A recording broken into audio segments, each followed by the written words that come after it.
जब अत्याचार की हद हो जाती है तो जनता मां दुर्गा का रूप धरकर अन्याय का विसर्जन कर देती है।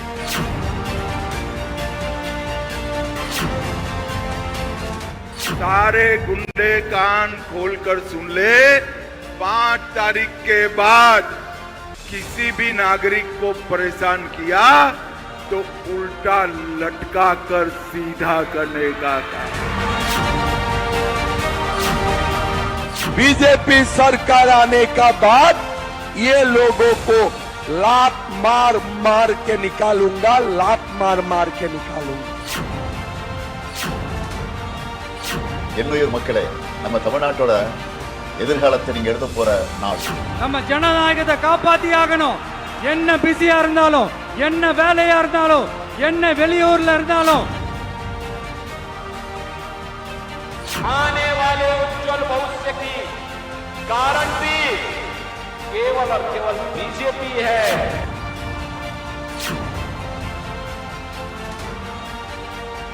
राहे गुलशन तो फूल खिलेंगे और जो फूल खिलेंगे और रहा तृणमूल तो फिर मिलेंगे।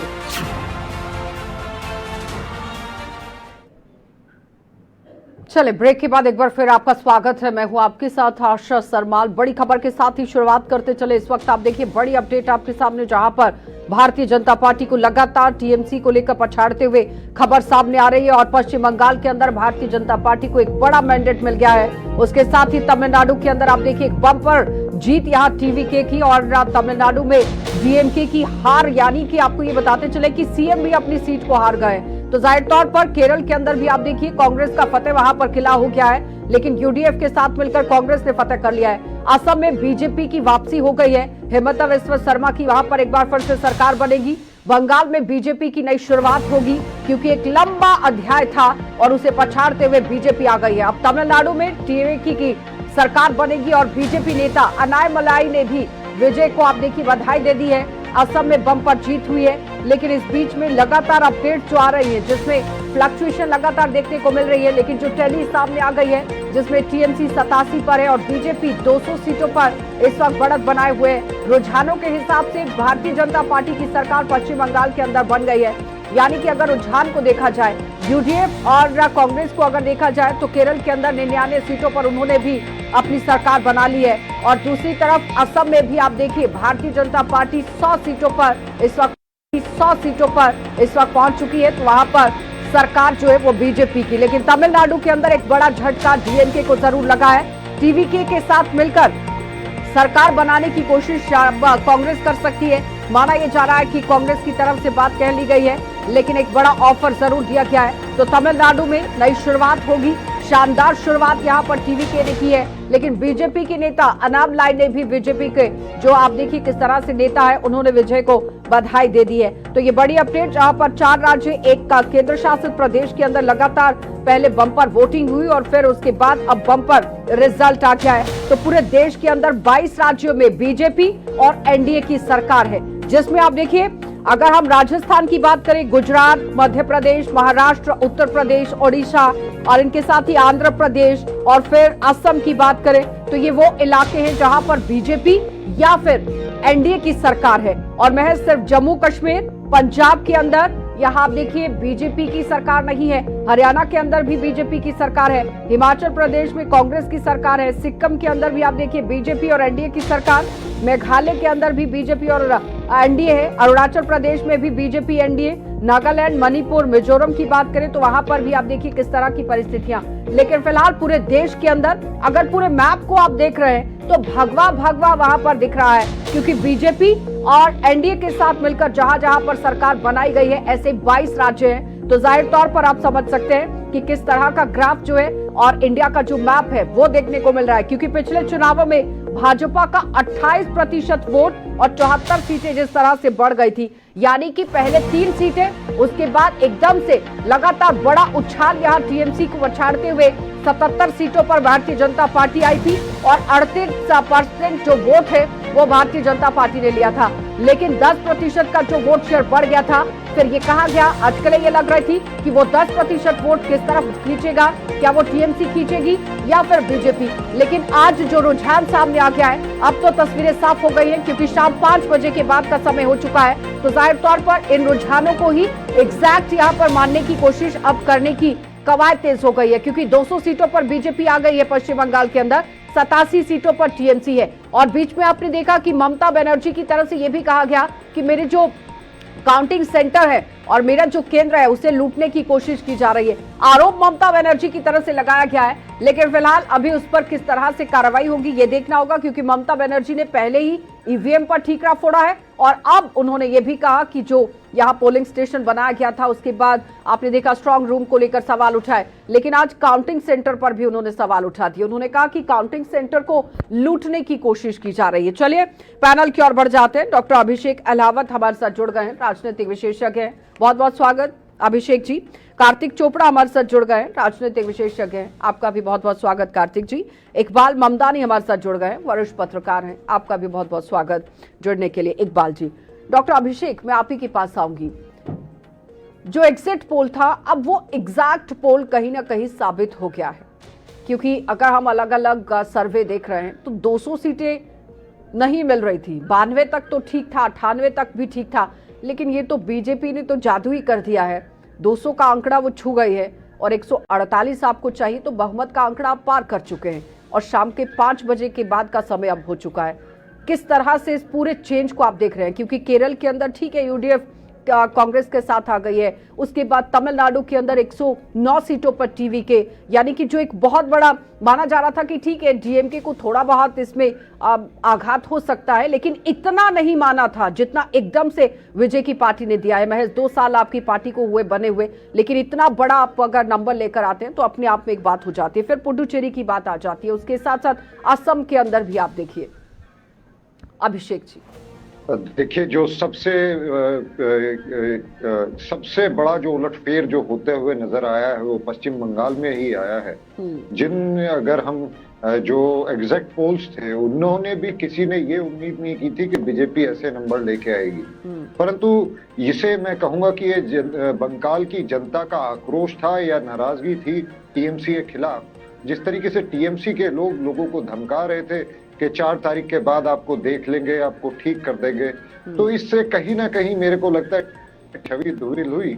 15 साल की एंटी इनकम्बेंसी भी कह सकते हैं, और साथ ही साथ जो लॉ एंड ऑर्डर की सिचुएशन पश्चिम बंगाल में बिगड़ती ही जा रही थी दिन पे दिन, एक तरीके से वो वहां की सरकार के लिए बड़ा ही घातक साबित हुआ। इकोनॉमिक डेवलपमेंट की तो वहां पे कोई बात कर ही नहीं रहा था। बीजेपी एक ऑप्शन के तौर पे आई और बीजेपी ने जिस तरीके के वादे किए वो वादे कहीं ना कहीं जनता के तक पहुंचे, इस वजह से ये नंबर्स हम देख रहे हैं।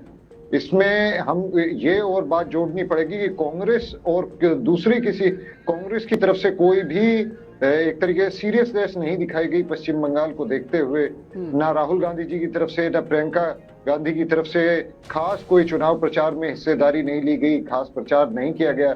और जो इनके जो बीजेपी की तरफ से जिस तरीके से मोदी जी, अमित शाह जी वहां पे खुद डेरा डाल के बैठ गए और पूरी तरीके से बीजेपी ने अपनी पूरी ताकत झोंक दी। लेकिन उस बीच में तो ममता बनर्जी ने भी तो कहा कि भाई हम तो जान की बाजी लगा देंगे, और वो तो कह रही थी कि मैं तो 226 सीटें जीत रही हूँ। फिर आते आते उन्होंने अपने आंकड़े को बदल दिया कि मैं 200 सीटें जीत रही हूँ। कहीं ऐसा तो नहीं था कि अंदर खाने से समझ चुकी थी ममता बनर्जी भी कि जमीन तो खिसक चुकी है, अब किसी तरह की परिस्थितियों को संभालने की जरूरत है जनता के बीच में, कि आप हारे क्यों हैं, उस मुद्दे को अब आप देखिए गिनाने की कोशिश की गई। कहीं ऐसा? जी आशा जी, ऐसा ही है। जिस तरीके से उन्होंने इलेक्शन कमीशन के ऊपर इलेक्शन शुरू होने से पहले ही आपने एसआईआर के समय पे देखा होगा कि बहुत बड़ी संख्या में फर्जी वोटरों के नाम कटे, कुछ नए वोटर्स के नाम ऐड हुए, और फिर जिस तरीके से सेंट्रल पैरामिलिट्री फोर्सेस वहां पे इलेक्शन कमीशन द्वारा बुलाई गई, सुप्रीम कोर्ट सख्त हुई, सुप्रीम कोर्ट ने एडिशनल वहां पे सिक्योरिटी के लिए कहा सेंटर को, तो उसके बाद से जो वोटर था जो कि डरा रहता था जो कि वोट डालने नहीं आता था, उसने एक अभूतपूर्व वोटिंग टर्नआउट हुआ। अच्छा, इकबाल ममदानी जी, लोगों के अंदर से एक डर निकला है, खौफ निकला है कि लोग भारी तादाद में घरों से बाहर निकले और उन्होंने वोट किया है और जमकर वोटिंग की है। लेकिन एसआईआर को लेकर ममता बनर्जी कह रही हैं कि ये एसआईआर के खिलाफ वोट था, लेकिन ये तो सारा बीजेपी के साथ चला गया, तो फिर एसआईआर के खिलाफ कैसे हो सकता है? जो 92 लाख लोगों के नाम कट गए, 90 लाख से ज्यादा लोगों के नाम कट गए थे, तो ये तो खिलाफ तो नहीं बोल सकते हैं ना इसको। इसका तो मतलब ये हुआ कि पश्चिम बंगाल की जनता तो खुश थी कि हाँ ठीक है, बाहरी लोगों को, घुसपैठियों को आप लोग बाहर निकाल रहे हैं। इकबाल ममदानी जी, आवाज आ रही है क्या इकबाल जी? कार्तिक जी, आपने मेरा सवाल सुना? अच्छा कार्तिक जी, ये डर के खिलाफ वोटिंग थी, एसआईआर के खिलाफ वोटिंग थी, ये समझना चाहूंगी, क्योंकि इसे बम्पर जीत भारतीय जनता पार्टी की माना जा रहा है, क्योंकि 15 साल से ममता बनर्जी सरकार में थी और किले को ढाना बहुत मुश्किल था, चुनौतियां थी बहुत ज्यादा, लेकिन फतह कर लिया है भारतीय जनता पार्टी ने किला। ये वोट लगता है जी लोगों का एक आक्रोश और लोगों का एक मायूसी का जो था, जो इनकम्बेंट सरकार बैठी हुई थी 15 साल से, उनके खिलाफ था। अब एसआईआर को लेते हुए जो फर्जी वोटर निकले या जो कंप्लायंट लोग नहीं थे उनको निकाले गए, इससे भी बंगाल की पब्लिक, अरे अपने दर्शकों को ये खास तस्वीरें दिखा रहे हैं, तरुण चुग ढोल नगाड़ों के साथ खुशी मनाते दिख रहे हैं भारतीय जनता पार्टी। ये दिल्ली से तस्वीरें सामने आ रही है, क्योंकि 6 बजे के बाद प्रधानमंत्री मुख्यालय में पहुंचेंगे बीजेपी के और वहां पर संबोधन भी होगा, लेकिन उससे पहले तरुण चुग अपने अंदाज में ही खुशी मनाते हुए, यानी कि कहते हैं ना पंजाबियों का अंदाज ही अलग होता है, तो अपने पंजाबी अंदाज में वो अपने तरीके से खुशी का इजहार कर रहे हैं। क्योंकि जिस तरह से आप देखिए 15 साल के बाद एक नया सत्ता परिवर्तन हुआ है पश्चिम बंगाल के अंदर, और 34 साल के बाद ममता बनर्जी वहां पर सरकार बनाती है, लेकिन 15 साल के बाद आज भारतीय जनता पार्टी एक लंबे अरसे की, यानी कि अगर हम 34 साल को भी लेते हैं फिर 15 साल को भी लेते हैं तो 49 साल, लगभग 50 साल के बाद एक बम्पर जीत और बहुत अच्छे से वापसी होती है। कार्तिक जी अब कंटिन्यू कीजिएगा। नहीं, बिल्कुल ये लोगों का पूरा आक्रोश और मायूसी का एक इजहार था, ये जो वोट इन्होंने डाला है, कि जो भी वहां पे डेवलपमेंट होनी थी वो नहीं हुई, जो लोगों जनता तक, लॉ एंड ऑर्डर तक का सारा जो परेशानियां थी वो उनके तरफ नहीं गए, तो एक बहुत मैसिव वोट उनका एक आया है उस परिस्थिति के खिलाफ। और जबकि सबको मौका दे रखा है बंगाल ने, तो एक इस बार फिर बीजेपी ही सही। इकबाल ममदानी जी, वो कह रहे हैं कि जनता ने जो डर खौफ के खिलाफ ये वोट किया है, भरकर वोट किया है, क्योंकि इससे तो अब मैसेज ये समझ लीजिए कि हाँ ठीक है, जो भी हो रहा था वो सही नहीं हो रहा था। तो क्या समझा जाए कि वामपंथियों की सरकार को आपने बाहर फेंक दिया, लेकिन आपने भी उसी तर्ज पर काम किया पश्चिम बंगाल के अंदर कि जनता आपको बाहर फेंकने के लिए मजबूर हो गई आज? इकबाल ममदानी जी, अभिषेक जी जवाब दीजिए इस पर कि 34 साल से जो राज चलता आ रहा था वामपंथियों का, और वामपंथियों को जब आप बाहर करती हैं और एक लोगों के अंदर विश्वास पैदा करती हैं कि मैं आपके साथ ऐसा नहीं करूंगी, मैं आपके साथ जुड़कर चलूंगी, लेकिन उसी को आगे बढ़ाती हुई आप चली गई। बहुत उम्मीदों के साथ 2011 में बंगाल की जनता ने ममता बनर्जी जी को चुना था, और एक बर्बर शासन था 34 साल का लेफ्ट फ्रंट का, जिसको वहां से उखाड़ फेंका ममता बनर्जी जी ने, और बहुत ही सशक्त लीडर के तौर पे वो भर के आई। वो 15 साल का लंबा समय दिया बंगाल की जनता ने उन्हें, 3 बार सीएम की पोस्ट पर पहुंचाया, परंतु कहीं ना कहीं वो अपने आप को ठगा सा उन्होंने महसूस किया जब उन्होंने देखा कि डेमोग्राफिक चेंजेस इतनी तेजी से हो रहे हैं पश्चिम बंगाल में। जिस मुद्दे को स्वयं संसद में उठाने वाली ममता बनर्जी थी कि इलीगल इमिग्रेंट्स को पश्चिम बंगाल में बसाया जा रहा है, डेमोग्राफी खराब की जा रही है, आज की तारीख में वो उन इलीगल इमिग्रेंट्स की खुद सबसे बड़ी पोषक बन गई। उनको सबसे ज्यादा अगर किसी से संरक्षण प्राप्त था तो टीएमसी से ही प्राप्त था। टीएमसी के जो लीडरान थे उनके घरों से सुरंगें पाई गई जो बॉर्डर से पार तक जाती थी। तो एक तरीके से और डर का माहौल के लिए जगह नहीं देना और इस तरह से हस्तक्षेप करने की कोशिश वहां पर करनी, बार बार ईडी की जांच में अपना पहुंच जाना और वहां से फाइल लेकर निकल जाना। लेकिन अभी की खबर है, दर्शकों को दिखाते चलूं कि इस्तीफा देने की भी बात हो रही है कि कुछ ही समय के बाद राज्यपाल से मुलाकात करने का समय मांगा गया है ममता बनर्जी से, और ये माना जा रहा है कि कुछ ही समय में यहां पर इस्तीफा भी वो दे सकती है मुख्यमंत्री पद से। ये बड़ी खबर मैं अपने दर्शकों को बताना चाहूंगी, क्योंकि अगर ममता बनर्जी की तरफ से समय मांगा गया है और अगर इस्तीफा देने की कोशिश होती है तो जाहिर तौर पर वो अपनी हार को मान चुकी हैं। कार्तिक जी,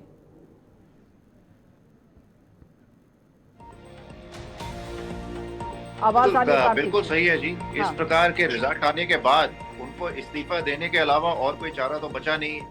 अब अपनी पार्टी जो है, जो किसी तरह अपने पार्टी को संभालने के कोशिश में होंगे।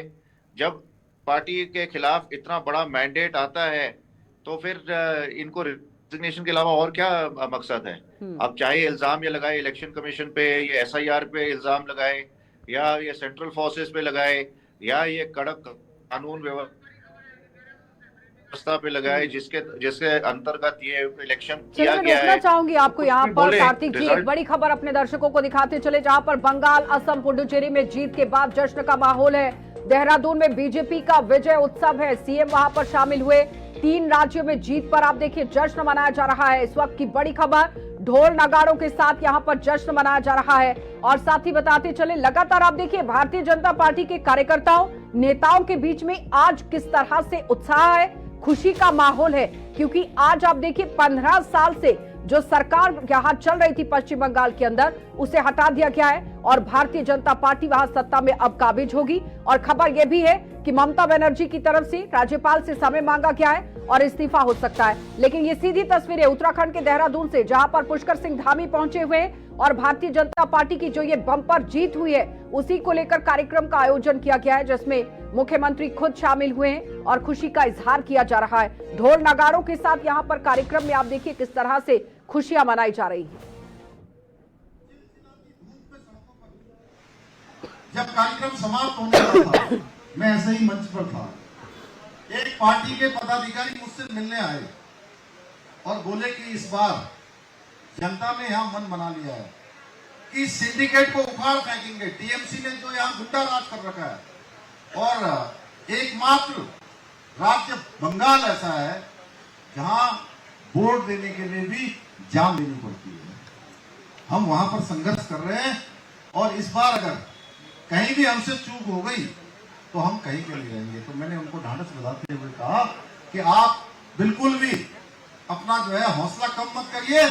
इस बार मां काली के आशीर्वाद से यहाँ पर जरूर सरकार बनेगी। और आज हम सब वो दिन देख रहे हैं। मैं ऐसे कार्यकर्ताओं को भी नमन करना चाहता हूँ। मुझे संदेश काली हिंगलगंज क्षेत्र में भी जाने का अवसर मिला, जहां महिलाओं के साथ किस प्रकार की अमानवीय व्यवहार हुआ, किस प्रकार से लोगों को वहां सरेआम उड़ा दिया गया, किस प्रकार से वहां पर निर्दयता के साथ हत्याएं की गई। इसके बाद आज वहां सरकार आई है। ये सरकार इतनी आसानी से नहीं आई है। इसलिए हम सब लोग, जिन लोगों ने वहां पर सीधे सीधे मोर्चा संभाला है, उन सबका एक तरह से उनका अभिनंदन करते हैं। जो दिवंगत हो गए उनको श्रद्धांजलि देते हैं कि उनके बलिदान से आज वहां श्यामा प्रसाद मुखर्जी, भारतीय जनसंघ के संस्थापक, हमारे जहां पैदा हुए, उस भूमि में भी आज भगवा खिल रहा है, आज कमल खिल रहा है। और ये हमारे प्रधानमंत्री मोदी जी का करिश्माई नेतृत्व है कि मैं हर चुनाव में, हर किसी भाषण में मैं एक ही बात बोलता था। जब मीडिया के मित्र मुझे पूछते थे कि बंगाल में क्या होगा, तो मैं कहता था कि देखिए आप, जहां कांग्रेस उखड़ी है, जहां सिद्धि कांग्रेस एक बार समाप्त हुई है, सरकार से बाहर हुई है, वहां कांग्रेस दोबारा नहीं आई है। और देश में जहां भी चुनाव हो रहे हैं, लोग वहां डबल इंजन लगा रहे हैं, यानी कि एनडीए और भाजपा की सरकार बन रही है। मैं इसको उदाहरण देता था कि इसके बगल में बिहार है, बंगाल के बगल में बिहार है, उड़ीसा है, वहां डबल इंजन लगा है। हमारे हरियाणा में डबल इंजन लगा है, उत्तर प्रदेश, उत्तराखंड में डबल इंजन है, दिल्ली में लंबे समय बाद डबल इंजन लगा है, मध्य प्रदेश में लगातार डबल इंजन है, गुजरात में लगातार डबल इंजन है। मुख्यमंत्री पुष्कर सिंह धामी को आप सुन रहे हैं, वो अपना आप देखिए किस तरह से बता रहे हैं एक्सपीरियंस कि जब पश्चिम बंगाल के अंदर वो पहुंचे थे तो जनता ने उन्हें कहा था कि अगर आप नहीं आते हैं, यानी कि बीजेपी नहीं आती है, तो फिर बहुत बुरा हाल होने वाला है, क्योंकि टीएमसी के खिलाफ कोई बोलने को तैयार नहीं है। चलिए पैनल की ओर बढ़ जाते हैं एक बार फिर से। कार्तिक हमारे साथ बात कर रहे थे। कार्तिक, अपनी बात को बढ़ाइएगा। और साथ में सबसे बड़ा सवाल यहाँ पर यह है कि अब तो जश्न का माहौल अलग अलग राज्यों के अंदर भी देखने को मिल रहा है। नहीं, जाहिर है कि इतने वर्षों बाद अगर बंगाल में बीजेपी का सरकार अभी आया है, पहले वामपंथियों को निकाला तो ममता बनर्जी ने, फिर ममता बनर्जी ने इतने साल यहाँ पे राज किया, लोगों को न्याय नहीं दी, कुछ नहीं दिया।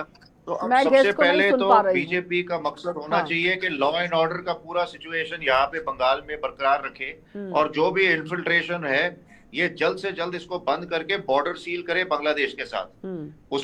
उसके बाद जो भी डेवलपमेंट करना है ये साथ साथ करते रहे। लोगों को सबसे पहले सुरक्षा चाहिए बंगाल में, उसके और साथ बाय साथ जो भी इन्होंने डेवलपमेंट करनी है ये लाइन पर किसी प्रकार का, जैसे अभी एक रिपोर्ट आई है जैसे आसनसोल में टीएमसी के एक दफ्तर को आग लगाया जाए, कि जो हरकतें का इल्जाम पहले टीएमसी पे लगता था इलेक्शन रिजल्ट के बाद, ये बीजेपी के ऊपर ना आए।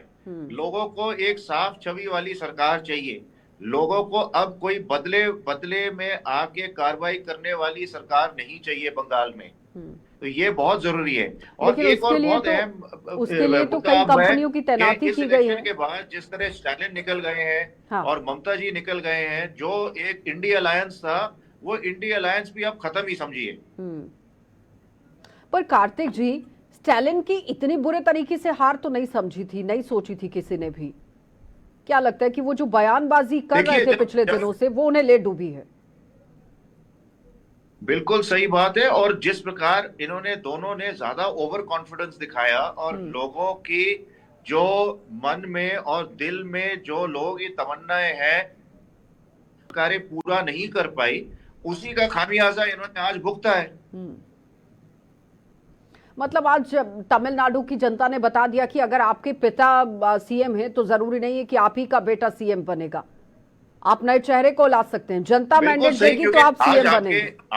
आपका जो फर्स्ट टाइम वोटर है, जो फर्स्ट टाइम वोटर भी है, जो लेडीज वोटर है, ये मुद्दों पे वोट करते हैं और इनको कोई डायनेस्टी से कोई लेना देना नहीं है। इनको चाहिए रिजल्ट ओरिएंटेड सरकार। इनको चाहिए कोई जो इनके जो एस्पिरेशंस है, एस्पिरेशंस को पूरा करने का रास्ता दिखा। ठीक है, इकबाल ममदानी जी, आवाज आ रही है क्या मेरी? अब आप मुझे सुन रहे हैं? ये बताइए कि पुडुचेरी के अंदर, चलो ठीक है, बीजेपी और एआईएनआरसी मिलकर वहां पर सरकार बना रहे हैं, कांग्रेस ने पूरा फाइट दिया है वहां, लेकिन इसके साथ साथ अगर हम केरल को देखते हैं तो कहीं ना कहीं कांग्रेस ने अपना खाता खोल लिया है यूडीएफ के साथ। लेकिन उसके साथ असम के अंदर गौरव गोगोई ने बहुत कोशिश की, जी तोड़ मेहनत भी की कांग्रेस ने, लेकिन असर नहीं हुआ। कमियां कहां रह गई अगर हम पहले इन 3 राज्यों को देखें तो? धन्यवाद। देखिए, उसके अंदर एक मुद्दा सबसे बड़ा है कि केरला के अंदर एक जीत भले ही कांग्रेस ने हासिल की है, लेकिन उससे बहुत बड़ी जीत के तौर पर हम नहीं देख सकते हैं। और वहीं पे जिस तरीके से आज बीजेपी ने 3 अलग अलग जगह पर जीत हासिल की है, उसको लेकर कई सवाल भले ही खड़े हुए, लेकिन जीत होती ये मामले के तहत ममता बनर्जी का जो बयान आया है, उन्होंने कहा कि हम जानते हैं कि जनता के फैसले का सम्मान करते हैं, लेकिन कई जगहों पर इरेगुलरिटीज की रिपोर्ट मिली है, इस पर हम कानूनी रास्ता अपनाएंगे। एक ऑर्डर स्टेटमेंट है, बल्कि आप ये मान के ये एक इंस्टीट्यूशनल क्वेश्चन भी है, क्योंकि लगातार ममता जो है वो ये सवाल पिछले कई दिनों से खड़ी कर रही थी। उनका ये कहना था कि जो बीजेपी केंद्र सरकार है वो ईसीआई के साथ मिल करके लगातार हम पर प्रेशर बना रही है, आम जनता पर प्रेशर बना रही है। उनका ये कहना था कि जो 91 लाख लोगों के वोट्स काटे गए थे और एंड में जो 27 लाख थे, जिसको लेकर के सुप्रीम कोर्ट के अंदर भी उन्हें न्याय नहीं मिला, तो इन सारी ही चीजों को लेकर के लोग इतना खौफजदा थे, उन्हें इतनी भी वोटिंग दी सामना करना पड़ा। हालांकि टीएमसी वर्कर्स ने कई अलग अलग चीजें जो है उस पर सवाल खड़े किए हैं। उनका पूरी ये कहना है कि उनके साथ कुछ मशीन की छेड़छाड़ का भी मामला उनके सामने आया है, उस पर आगे वो ध्यान से सोचेंगे। लेकिन मेरा ये कहना है कि हाई कोर्ट पहले पहुंची, फिर सुप्रीम कोर्ट पहुंची, लेकिन सुप्रीम कोर्ट से भी तो टीएमसी को फटकार दी गई कि भाई हम नहीं इस पर चर्चा कर सकते। कर्मचारियों की नियुक्ति को लेकर और एसआईआर को लेकर जो उन्होंने एक बड़ा मुद्दा बनाया कि भाई अब हमारे खिलाफ, बीजेपी के खिलाफ यहाँ पर वोट डालना है और हमारे खिलाफ जो षड्यंत्र रचने की कोशिश हो रही है बीजेपी की तरफ से, तो आपको लगता है कि जनता ने एसआईआर के मुद्दे को लेकर वोट किया है या जनता डेवलपमेंट चाहती थी? जनता जिस तरीके से इसमें कोई है कि जिस तरीके से इस बार जनता निकली है, आजादी से लेके अब तक इतने बड़े लेवल पे मतदान पूरे देश में कहीं नहीं हुआ। ये जरूर है कि 2002 का जिस तरीके से हवाला दिया गया है उसको लेकर के तो लोगों में ये भय आने वाले कुछ सालों के बाद 2025 का और 26 का जो है हवाला दे करके दुनिया के अंदर इस तरह की चीजें की जाए तब उनके लिए खतरा हो। तो इन सारी चीजों को लेकर के आप देखिए पूरे देश से जो लोग थे वो अपने अपने राज्य पहुंचे और उन्होंने कोशिश की है कि वो मतदान के अंदर हिस्सा ले और हमने देखा कि उसका एक असर पूरे देश के अंदर नजर भी आया। इकबाल ममतानी जी, कहीं ऐसा तो नहीं हुआ कि महिला वोटर्स जो है वो स्विंग हुआ है जिसकी वजह से इतना बड़ा आघात टीएमसी को? क्योंकि 15 सालों की अगर हम ट्रैक रिकॉर्ड को देखते हैं ममता बनर्जी के, तो ज्यादातर सपोर्ट उनकी महिलाओं ने की है, उनका कोर वोटर महिला रही है और इस बार हार का कारण भी वही बनी। तो देखिए आशा, इसके अंदर कोई इनकार नहीं है कि हम ये मान भी ले कि बीजेपी को जेन्युइन सपोर्ट मिला हो और हम ये भी मान ले कि एंटी इनकम्बेंसी है 15 सालों की और उसको लेकर के लोग नाराज हो। दूसरी ये भी हम मान ले कि सोशल और पॉलिटिकल फैक्टर्स ने रोल अदा किया हो। लेकिन जब प्रोसेस के अंदर पूरी किसी डाउट आ जाए तो जीत भी सवालों के घेरे में आ जाती है, आप एक चीज को मानिए। और इसको लेकर के अलग अलग पूरे देश के अंदर सवाल ऑपोजिशन पिछले कई सालों से उठा रहा है और आप देखिए कि आज तक इलेक्शन कमीशन ऑफ इंडिया जो है इस मामले के अंदर जवाब नहीं दे पाता है। शायद यही एक कारण है जिसको लेकर के कई सवाल खड़े किए जाते हैं और पूछा जाता है। और आज भी जो टीएमसी की तरफ से या ऑपोजिशन की तरफ से लगातार ये सवाल खड़े कर रहे हैं उसकी सबसे बड़ी वजह है कि क्या उनको पूछने का हक है या नहीं है। दूसरा, जिस तरीके से पश्चिम बंगाल को लेकर के हमने देखा कि जिस तरीके से पैरामिलिट्री फोर्सेस लगाए गए, सेंट्रल की लोग लगाए गए, ऑब्जर्वर्स ऐसे भेजे गए जिसको लेकर के कई एनकाउंटर्स के अंदर और कई चीजों के सवाल उनके ऊपर खड़े थे। तो इन सारी चीजों को लेकर के ये जरूर सवाल उठेंगे, ऐसा नहीं आशा के सवाल नहीं उठेंगे और इस पर सवाल जरूर अगर उठेंगे। आप किसी के दफ्तर को जला देते हैं, आप किसी के कार्यकर्ता को मार देते हैं, वहां पर धक्का मुक्की करते हैं, झड़पे करते हैं, तो उस पर तो काम करने के लिए सरकार को ये कदम उठाना होगा कि नहीं उठाना होगा। एक और बड़ी खबर मैं आपको रोकना चाहूंगी यहाँ पर बंगाल में। अब आप देखिए भाजपा की प्रचंड जीत। भवानीपुर के काउंटिंग सेंटर पर ममता बनर्जी पहुंची, शुभेंदु अधिकारी भी पहुंचे। 3 राज्यों की जीत पर जश्न मनाया जा रहा है, ढोल नगाड़ों के साथ यहाँ पर जश्न मनाया जा रहा है। लेकिन सबसे बड़ी बात आपको ये बताते चलें कि सबसे पहले ममता बनर्जी ने एक बड़ा आरोप लगा दिया था। उन्होंने कहा कि मेरे काउंटिंग सेंटर को लूटने की कोशिश की जा रही है, जहां पर शुभेंदु अधिकारी पहले से मौजूद थे और ममता बनर्जी भी वहां पर पहुंच गई। तो बंगाल में बीजेपी 186 सीटों पर आगे चल रही है। 14 सीटें आप देखिए फिलहाल जीत ली है और भवानीपुर के काउंटिंग सेंटर पर भी ममता बनर्जी पहुंच गई हैं और शुभेंदु अधिकारी वहां पर पहले से मौजूद हैं। इकबाल जी, अब अपनी बात को पूरा कीजिए।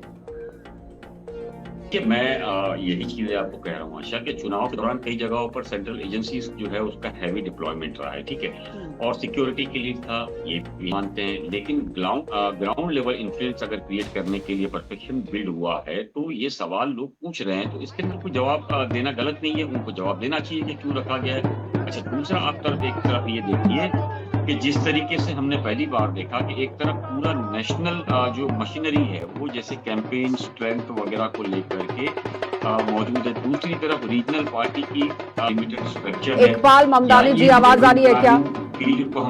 इकबाल ममदानी जी, 98 झड़पे और 77 लोगों की मौत पिछले चुनावों में। इस बार 2026 के चुनावों में आपको कोई आंकड़ा दिखा है कि किसी की मौत हुई है? जो एक शख्स की बात हो रही थी कि एक बुजुर्ग की मौत हो गई है, लेकिन उसकी भी पुष्टि नहीं की गई थी। और फिर झड़पों को लेकर क्या आपके पास थी अपडेट? आपको नहीं लगता है कि सुरक्षा व्यवस्था इस बार 3 लेयर्स में जो लगाई गई है तो कहीं ना कहीं घटनाओं में जरूर कमी आई है, तो लोगों की सुरक्षा सबसे पहले होनी चाहिए? आशा जी, ये सिर्फ पश्चिम बंगाल के लिए होना चाहिए, देश की जगह के लिए होना चाहिए, मुझे ये बताइए आप। लेकिन जहां पर हालात खराब हो वहां पर आपको सिचुएशन को कंट्रोल करना चाहिए कि नहीं करना चाहिए? देखिए, सिचुएशन कंट्रोल करने के लिए देश के अंदर ऐसे कई राज्य है जिसके अंदर इस तरह की चीजें होनी चाहिए। हालात अगर इससे पहले हम बात करें बिहार की, यूपी की, बहुत इलेक्शंस हुए, आप मुझे बताइए क्या वहां ये सारी चीजें नहीं होती है?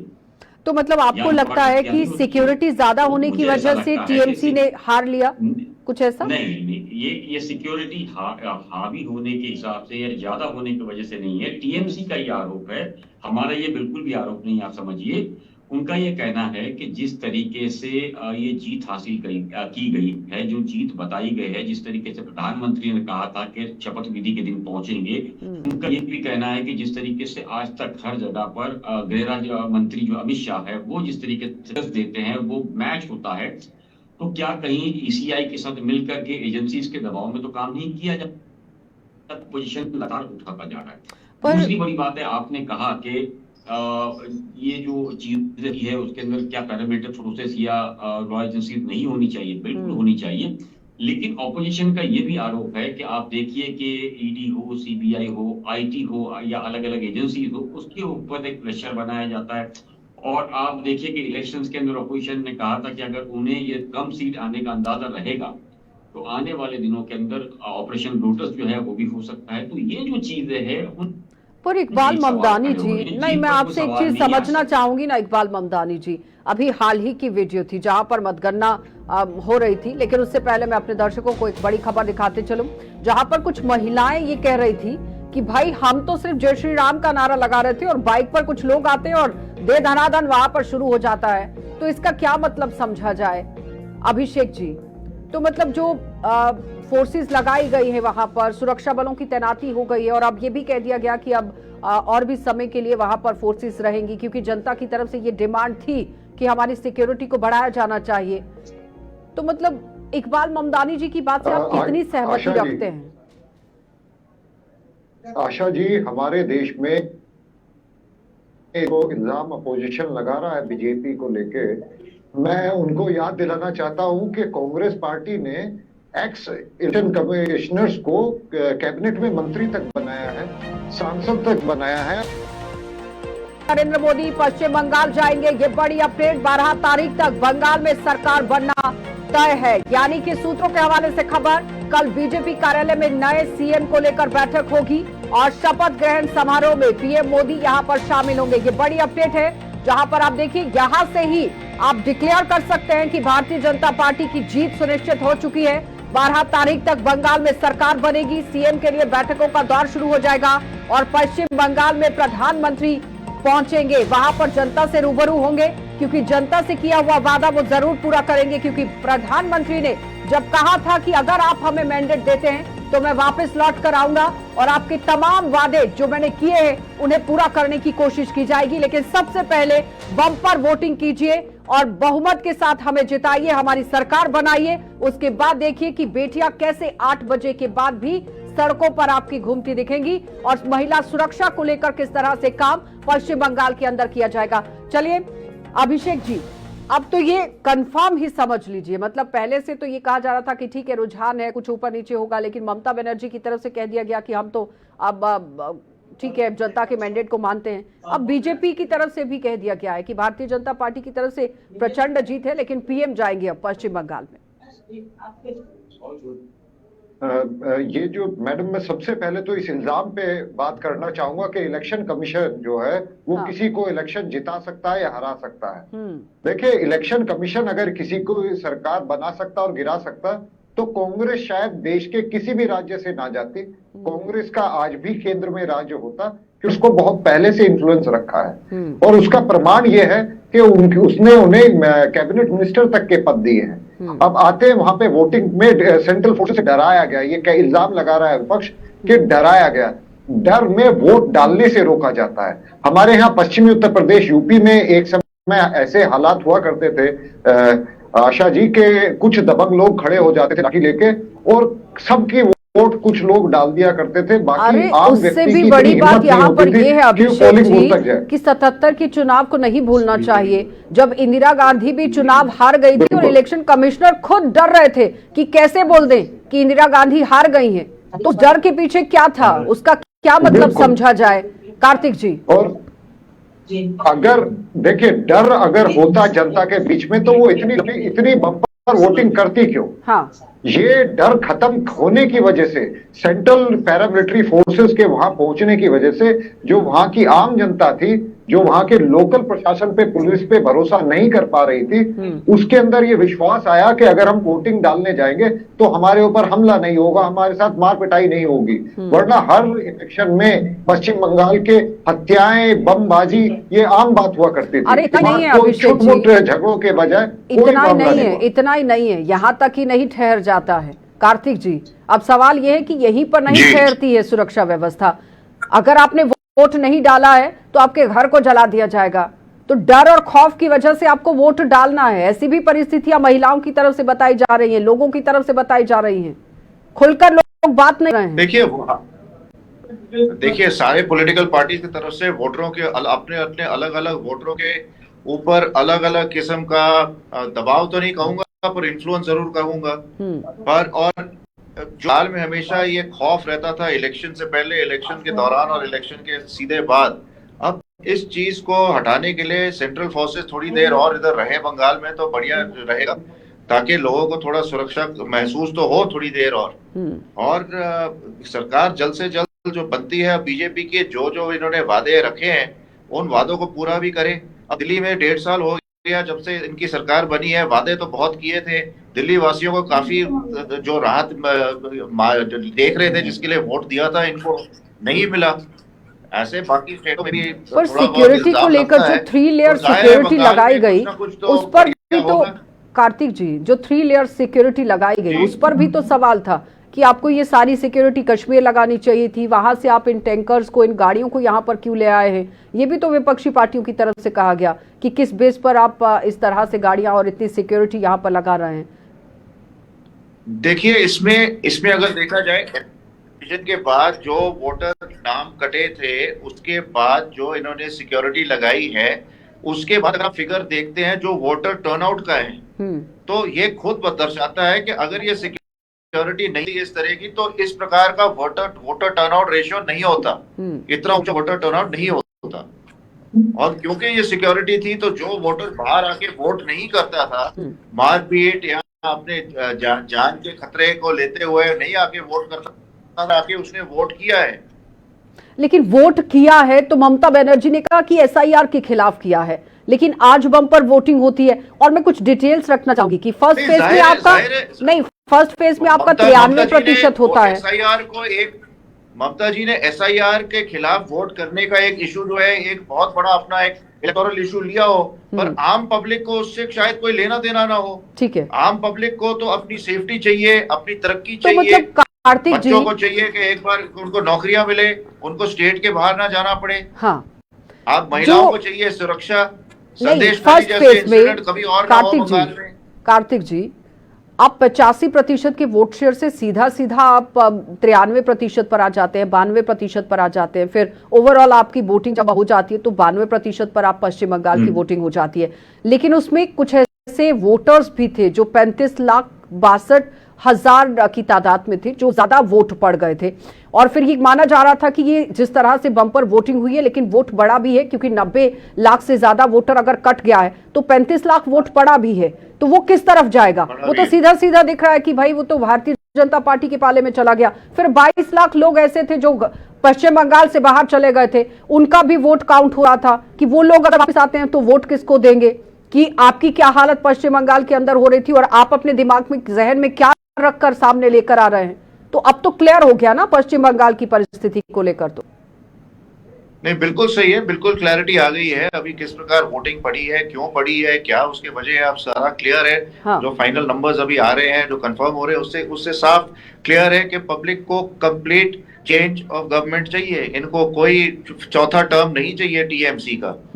और देखा जाए कि कांग्रेस जहां रही बात कांग्रेस की, तो कांग्रेस ने अपनी जो भी थोड़ी कैंपेनिंग करी है, जो भी स्टेटमेंट वगैरह दिए, वो टीएमसी के खिलाफ ही किया है काफी हद तक। हालांकि कांग्रेस ने अपना 0 सीटें मिली हैं, कोई कुछ नहीं इन्होंने अचीव किया इधर, पर नुकसान तो जरूर दिया इन्होंने टीएमसी को। तो इसलिए जैसे मैं पहले कह रहा था, इस इलेक्शन के बाद, स्टैलिन के हार और ममता के बाद, और पूरा देश का जो ऑपोजिशन है, जो इंडिया अलायंस इन्होंने बना रखा था, ये बिल्कुल खत्म हो गया है अब ऑपोजिशन को। ठीक है, लेकिन बड़ी अपडेट ये भी है कि असम के अंदर भी आप देखिए एक बड़ा चेंज देखने को अटकलें लग रही थी कि हो सकती है, लेकिन ऐसा कुछ भी नजर नहीं आया है। अभिषेक जी, अगर हम असम को लेकर बात करते हैं, गौरव गोगोई ने पूरी तरह से मुद्दा गिनाने की कोशिश तो की, लेकिन उससे पहले हम असम के मुख्यमंत्री क्या कुछ कह रहे हैं, हेमंत बिस्वा शर्मा, वो सुन लीजिए पहले।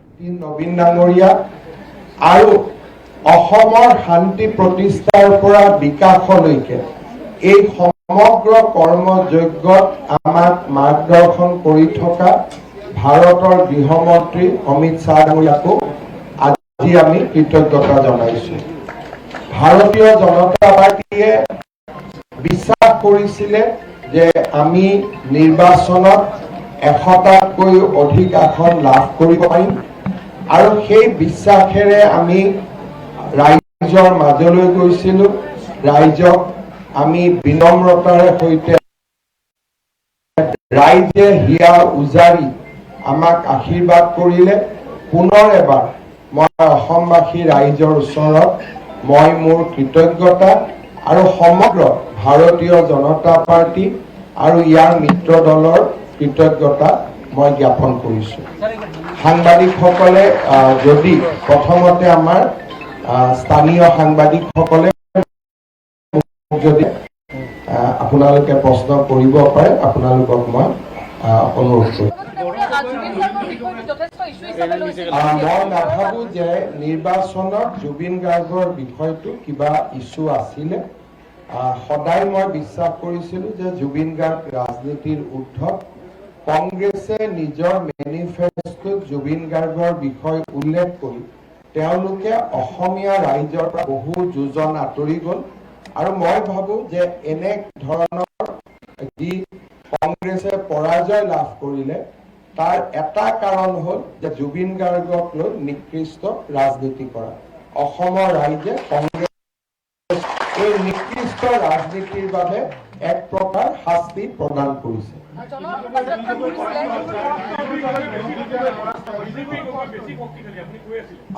মই আগতে কৈছিলো যে তিনি গগৈ এই শব্দটোৱে আমাৰ জাতিটোক দ্বিখণ্ডিত কৰাৰ এক প্ৰকাৰ ষড়যন্ত্ৰ আছিলে। অসমৰ ৰাজনীতিত কেতিয়াও উপাধি, জাতি আৰু বৰ্ণলৈ ৰাজনীতি হোৱা নাছিল। লোকপ্ৰিয় গোপীনাথ বৰদলৈৰ পৰা সৰ্বানন্দ সোণোৱাললৈকে এই দীঘলীয়া ৰাজনৈতিক ইতিহাসত উপাধিৰে সৈতে ৰাজনীতি কৰিব বিচৰা এয়া এক প্ৰকাৰ আমি নজনা নুশুনা এক প্ৰচেষ্টা আছিল। যদি আপোনালোকে গোপীনাথ বৰদলৈৰ পৰা সৰ্বানন্দ সোণোৱাললৈকে ৰাজনৈতিক ইতিহাস চাই, কেতিয়াও উপাধিৰে ৰাজনীতি কৰিব কোনেও বিচৰা নাছিল, কংগ্ৰেছে হওক বিজেপিয়ে হওক। এইবাৰ প্ৰথম উপাধিৰে সৈতে ৰাজনীতি কৰিব বিচৰা হৈছিল, তাক ৰাইজে প্ৰত্যাখ্যান কৰিছে। আৰু মই আগতে কৈ অহাৰ দৰে যে আমাৰ ভাৰতীয় জনতা পাৰ্টিৰ মঞ্চ গগৈও আছে, বৰগোহাঁইও আছে, বুঢ়াগোহাঁইও আছে, দাস কলিতা কোচ ৰাজবংশী, পাহাৰ ভৈয়ামৰ জনজাতীয় সকলো লোকৰ সমাৱেশ আমাৰ ভাৰতীয় জনতা পাৰ্টিত আছে। সেই কাৰণে আমি বৰাকৰ পৰা পাহাৰলৈ, নামনিৰ পৰা উজনিলৈ, মধ্য অসমৰ পৰা আমি সমগ্ৰ ভূখণ্ডত আমি শক্তিশালীভাৱে জয়লাভ কৰিবলৈ সক্ষম হৈছিলো। অসমৰ ৰাইজে এই তিনি গগৈ ৰাজনীতিক দৃঢ়তাৰে সৈতে প্ৰত্যাখ্যান কৰিলে আৰু দুজন গগৈক অসমৰ ৰাইজে নিৰ্বাচনত পৰাজিতও কৰিলে। सर, आप इस बार बंगाल भी जीत गए, क्या कहेंगे? মই এটাই কথা ক'ব খোজো যে প্ৰধানমন্ত্ৰী নৰেন্দ্ৰ মোদী ডাঙৰীয়াৰ নেতৃত্বত অসমৰ ৰাইজক যোৱা 10টা বছৰত আমি যি ধৰণে সেৱা কৰিছিলো, ৰাজ্যখনক বিকাশৰ পথলৈ আগুৱাই লৈ গৈছিল।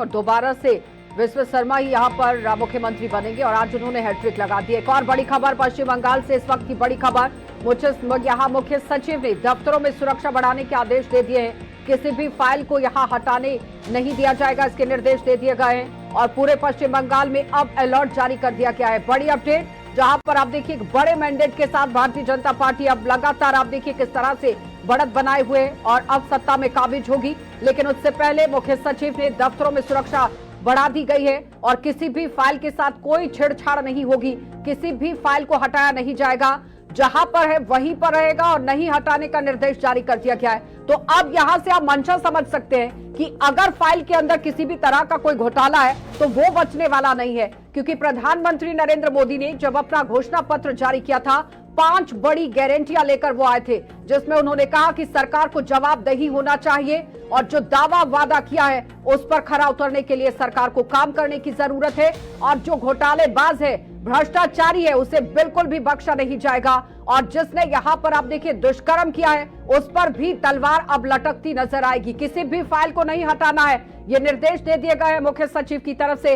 अब बीजेपी यहाँ आप देखिए पश्चिम बंगाल में किस तरह से एक्शन मोड में आ जाएगी। अभिषेक जी, आप ही के पास आऊंगी।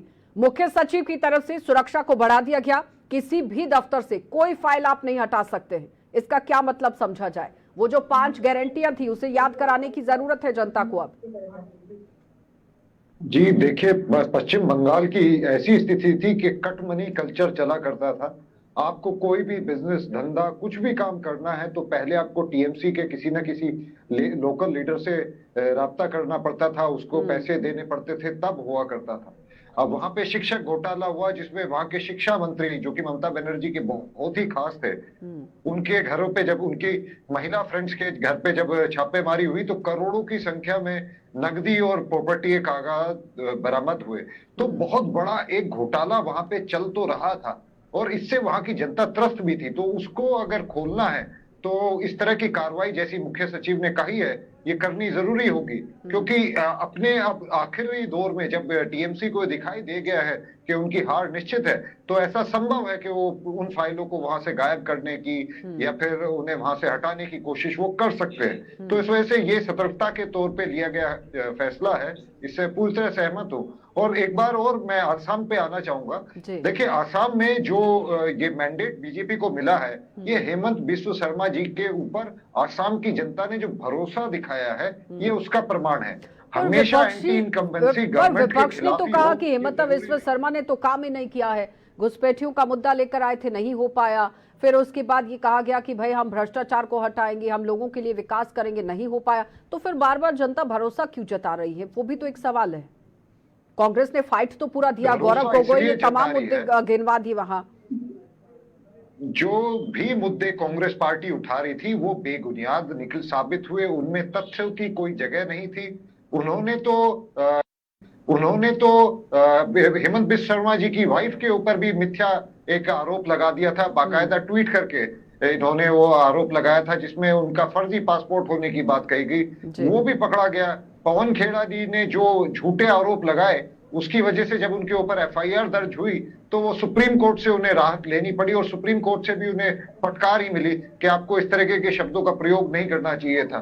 इसी तरीके से टीएमसी भी जब हाई कोर्ट भी गई तो हाई कोर्ट से भी उसे निराशा प्राप्त हुई, सुप्रीम कोर्ट गई वहां से भी निराशा प्राप्त हुई। उसका कारण ये था क्योंकि ये तथ्य विहीन बातें कर रहे थे। ठीक है, तथ्यों के साथ बात करना जरूरी रहता है। कार्तिक जी, अगर आप तथ्यों पर बात करते हैं तो जाहिर तौर पर आप जीत कर आते हैं और आपको कोई नकार नहीं सकता है, लेकिन आप जब तथ्यहीन हो जाते हैं तो फिर आपकी बात को कोई सुनता भी नहीं है और उसे लाइटली ले लिया जाता है। लेकिन अब जिस तरह से कार्रवाई मुख्य सचिव की तरफ से की गई है, आपको क्या लगता है कि जो डर और खौफ की राजनीति करने की कोशिश टीएमसी की तरफ से हो रही थी और जनता को जो डरा कर वहां पर रखा गया था, धमका कर रखा गया था, अब वही दिन यहाँ टीएमसी के आ गए वापस कि खुद वो झेलना पड़ेगा अगर घोटाले किए हैं, भ्रष्टाचार किया है तो? नहीं, बिल्कुल उसको झेलना पड़ेगा और जो भी उसने कार्रवाई करे हैं जिसमें घोटाले वगैरह है उसका पूरा अब अकाउंट देना पड़ेगा। और एक और बात जान लीजिए कि जिस प्रकार टीएमसी ने हमेशा बीजेपी को भी पिछले 2 इलेक्शन के बाद बहुत जो बीजेपी के कार्यकर्ता वगैरह थे उनको सताया, उनके ऊपर हमले वगैरह किए, तो इस बार बीजेपी भी उसको ना भूलते हुए बीजेपी ने भी टीएमसी को गुंडागर्दी पे उतरने पे नहीं आने देना है ना किसी भी हालत में। और जो भी सरकारी फाइल दफ्तरों का ये जो ऑर्डर आया है कि सारे फाइल जो इन्होंने घोटाले किए, जाहिर है तो दफ्तर में तो नहीं छोड़े होंगे, इन्होंने कई अलग अलग किए, पर अब रेड पड़ेगी सारे इन लीडरों पे, टीएमसी के जितने लीडर हैं, जितने भी लोग हैं जो नेम्ड है अलग अलग ऑफेंसेस में, इनके ऊपर अलग अलग किस तरीके से कार्रवाई होगी हर डिपार्टमेंट से। तो ये तो बिल्कुल इकबाल ममदानी जी, ये तो अब वही आरोप हो गया ना कि ममता बनर्जी जिस तरह से कह रही थी कि ईडी का इस्तेमाल होता है, सीबीआई का इस्तेमाल होता है, अब क्या होगा? जी बिल्कुल, देखिए मैं आपको एक चीज बता दूं कि चाहे चुनाव के पहले या चुनाव के दौरान उन्होंने अक्सर ये कहा है कि उनके लीडर्स पे ईडी, आईटी जैसे जो एजेंसीज है उसके ऊपर प्रेशर किया जाता है। अब इसको आप टाइमिंग का कोइंसिडेंस कहिए या एक पॉलिटिकल मैसेज कहिए, जो कहना चाहते हैं। और अब आते हैं सबसे अनकंफर्टेबल सवाल पर आशा जी। जब जीत का मार्जिन बड़ा हो तो सवाल एक तरीके से समझो के बड़ा हो जाता है, लेकिन जब सवाल उठे तो जीत पर एक तरीके से डिबेट जब बनती है, ये एक बहुत बड़ी चुनौती है। क्या? जहां पर अभी मैं कार्तिक जी को भी सुन रहा था, उन्होंने कहा कि 1.5 साल हो गए दिल्ली के अंदर सरकार आए हुए, लेकिन जो पब्लिक के लिए सुरक्षा और चीजें देने की बात की थी वो अब तक कहीं नजर नहीं आ रही। तो मुझे क्या बताइए कि उत्तर प्रदेश, बिहार, ये सब जगह पर रामराज आ गया है क्या? वहां पेट्रोल जो है तकरीबन 40 या 50 रुपया हो गया है, या कुछ सुरक्षा को लेकर के बहुत, दिल्ली के अंदर आप रात को 8 बजे 9 बजे अकेले एक महिला घूम सकती है जैसे मुंबई के अंदर घूमती है? तो सुरक्षा हम पार्टी लेवल से बात नहीं करते हैं आशा जी, हमारे लिए पूरे देश की, हमारी बहन हो, हमारी तो मतलब इकबाल ममदानी सवाल ये खड़ा कर रहे हैं, नहीं सुनिए ना, इकबाल ममदानी सवाल ये खड़ा कर रहे हैं कि सरकार जो अपने दावे लेकर आई थी, जो बड़े वादे लेकर आई थी, उसे पूरा करेगी कि नहीं करेगी? तो वो तो कुछ दिनों में पता चल जाएगा, जब 100 दिन का कार्यकाल अपना और उसकी उपलब्धियां गिनाई जाएंगी तो पता चलेगा। अगर मेरी बहन दुनिया में मतलब जैसे घूमती है, वैसे अगर भारत में जहां चाहे सुरक्षा के साथ घूम सकती है, वो मेरी बेटी हो, मेरी बहन हो, क्योंकि मेरे देश के जो बच्चे हैं या मेरी बहनें वो सुरक्षित घूम सकते हैं कि नहीं, चाहे कोई भी। लेकिन आपकी बहनें और आपकी बेटियां अगर बंगाल की बेझिझक होकर, निडर होकर वोट डाल गई है ना, तो फिर समझने की जरूरत है इकबाल ममदानी जी। और बम्पर वोटिंग जो उन्होंने कर दी है इस वक्त पश्चिम बंगाल के अंदर, यही से आपको ये समझना चाहिए कि एक बड़ा बदलाव है और बदलाव की लहर अब शुरू हो चुकी है। बहुत बहुत धन्यवाद इकबाल ममदानी जी जुड़ने के लिए। अभिषेक जी आपका भी धन्यवाद जुड़ने के लिए, कार्तिक जी आपका भी धन्यवाद जुड़ने के लिए। लेकिन फिलहाल आपको बताते चले इस वक्त की एक और बड़ी खबर, 5 राज्यों की 7 विधानसभा सीटों पर उपचुनाव भी यहाँ पर आप देखिए किस तरह से हुए। बारामती से सुनेत्रा पवार ने जीत हासिल कर ली है और 2,18,000 वोटों के अंतर से ये ऐतिहासिक जीत हुई है। तो भारत के यहाँ इतिहास में आप देखिए, ये भारत के इतिहास में अब तक का सबसे ज्यादा अंतर माना जा रहा है। 5 राज्यों की 7 विधानसभा सीटों में उपचुनाव के नतीजे आ गए हैं। सुनेत्रा पवार ने बारामती में जीत हासिल कर ली है और जनता को धन्यवाद भी दिया है। तो बारामती से ये बड़ी जीत, लेकिन इस बीच में 5 राज्यों के अंदर यानी कि 4 राज्य और 1 केंद्र शासित प्रदेश के अंदर जो चुनाव हुआ है, वहां पर आप देखिए पुडुचेरी के अंदर भारतीय जनता पार्टी एनडीए के साथ, और साथ साथ में आप देखिए केरल के अंदर यूडीएफ के साथ कांग्रेस, और फिर यहाँ जिस तरह से असम की बात हो रही है तो वहां वापसी बीजेपी। तमिलनाडु के अंदर एक बड़ा झटका डीएमके को और टीवीके, लेकिन पश्चिम बंगाल के अंदर जो बम्पर जीत भारतीय जनता पार्टी ने हासिल कर ली है, उसके चर्चे अब पूरे देश ही नहीं दुनिया में हो रहे हैं। चलिए वक्त हो गया एक छोटे से ब्रेक का, जल्द वापस लौटेंगे, आप बने रहिए हमारे साथ।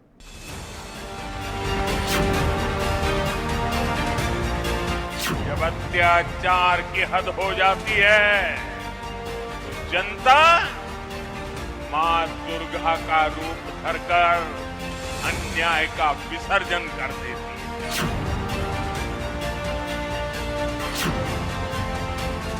सारे गुंडे कान खोलकर सुन ले, 5 तारीख के बाद किसी भी नागरिक को परेशान किया तो उल्टा लटका कर सीधा करने का